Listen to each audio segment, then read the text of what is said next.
¿Cómo están? Les saludo cariñosamente en esta nueva semana donde nos reunimos en nuestras iglesias hogareñas con el propósito de edificarnos los unos a los otros con la palabra del Señor, con la adoración y también a través de la administración.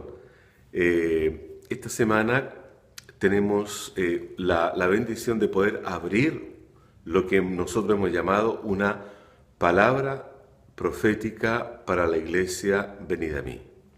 Es una semana, y ha sido una semana también, de mucha intensidad de batallas espirituales, de edificación, de palabras, de revelación que ha venido de parte del Señor para nosotros, convicción en el Espíritu, en que ha estado a cada uno de nosotros uniéndonos en torno a un propósito que Dios tiene diseñado para nosotros. Vamos a compartir entonces durante esta lección la palabra profética entregada por Dios a nosotros. Pero vamos a partir por lo que es esta visión hacia la cual Dios nos ha estado llevando con su palabra. Y quiero invitarlos a revisar allí en Lucas capítulo 15 lo que es la historia conocida como la parábola del hijo pródigo. Miren, en cuanto a esto, es importante señalar que lo que hemos estado conversando es precisamente lo que nos muestra esta parábola de nuestro Señor Jesucristo. Dice que tenía 2 hijos y uno de ellos vino de su padre y le dijo: dame la parte de los bienes que me corresponde. Y el padre se los repartió, y algunos días después él se fue a una provincia muy lejana hasta disipar todos los bienes que se había heredado. Y estando en aquella condición, vuelve en sí y dijo: ¿cuántos jornaleros en casa de mi padre tienen abundancia de pan? Y yo aquí perezco de hambre. Me levantaré, iré a mi padre y le diré: Padre, he pecado contra el cielo y contra ti. Ya no soy digno de ser llamado tu hijo. Hazme como a uno de tus jornaleros. Y levantándose, vino a donde su padre. Lo interesante de esta historia, que nos muestra 2 caras de la moneda, como dice el dicho. Estando su hijo mayor en el campo, cuando escucha la música de una fiesta, le dice a uno de los trabajadores que qué significaba todo aquello. Y él le responde que su hermano ha regresado y el padre ha hecho una celebración. Y éste se enojó muchísimo y no quería entrar a su casa. Y salió el padre y le rogaba que entrase, mas él respondiendo dijo al padre: he aquí tantos años que te sirvo y ni siquiera me has dado un cabrito para compartirlo con mis amigos. Pero cuando vino el que ha consumido tus bienes, con rameras has hecho matar para él el becerro gordo. Entonces el padre le dijo: hijo, tú siempre estás conmigo y todas mis cosas son tuyas. Mas era necesario hacer fiesta y regocijarnos, porque tu hermano era muerto y ha revivido. Se había perdido y es hallado. Esta historia es muy interesante porque habla precisamente de esta visión que el Espíritu del Señor ha venido iluminando nuestro entendimiento y nos ha permitido también conocer más profundamente el deseo del corazón de Dios para nosotros en este tiempo. Hemos estado levantando un clamor por los alejados, por aquellos que se han alejado de Dios y se han alejado de la iglesia del Señor. Aquellos que un día conocieron a Jesucristo, aquellos que declararon que Jesucristo era su Dios, era el Señor de su vida, era su Salvador, y le siguieron. Pero en algún momento del camino ellos abandonaron y se fueron apartándose de Dios y viviendo una vida así como la del hijo menor de esta historia. Y hoy están lejos de la casa del Padre.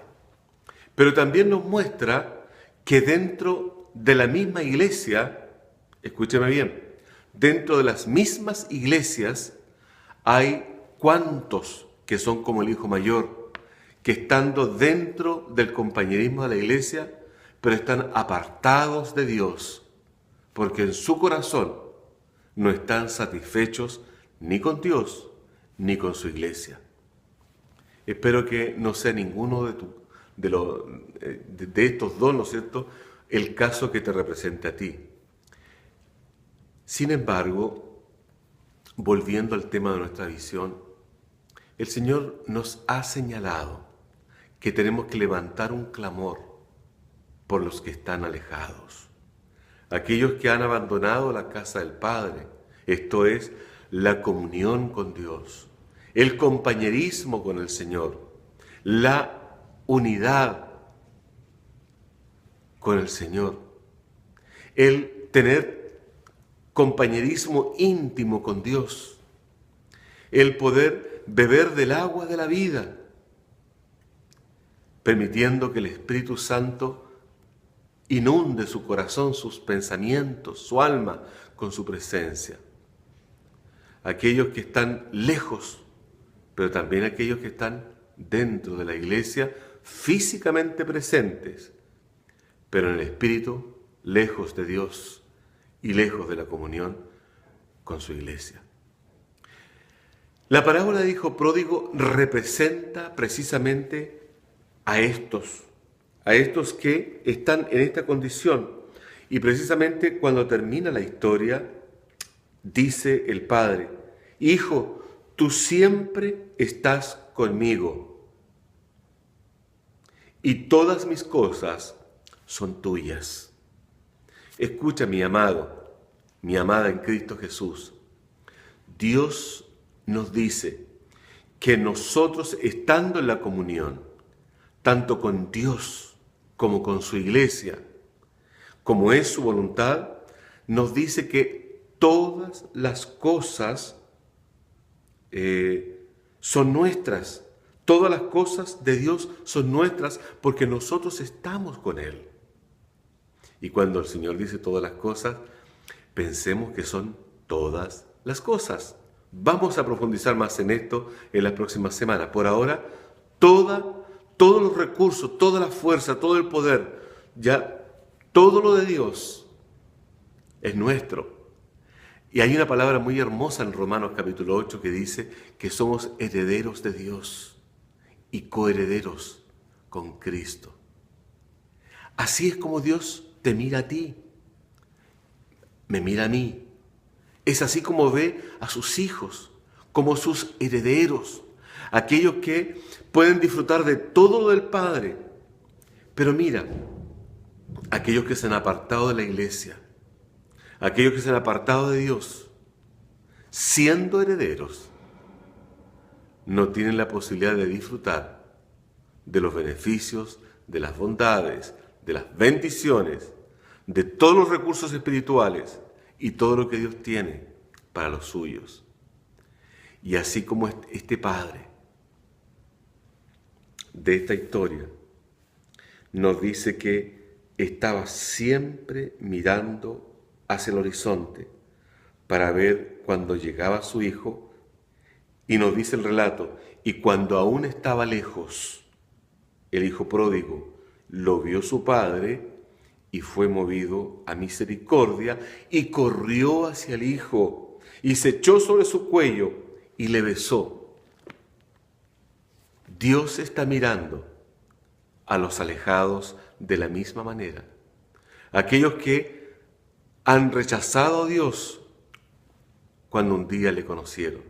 Aquellos que están viviendo apartados de Dios son los mismos que un día alabaron y adoraron su nombre, quizás aún contigo. Quizás tú no los conoces, y lo más probable que así sea con los miles y miles que hay en nuestra región, en el Gran Concepción. Pero a todos ellos Dios los está mirando, así como el Padre de la historia hacia el horizonte, esperando el día en que estos regresen. Y antes de que suelten una palabra de arrepentimiento, el Padre correrá hacia ellos, los besará, los abrazará y les expresará todo su amor porque los ha estado esperando. Y tú y yo somos el medio por el cual Dios quiere alcanzarlos a cada uno de ellos para que regresen a la casa del Padre.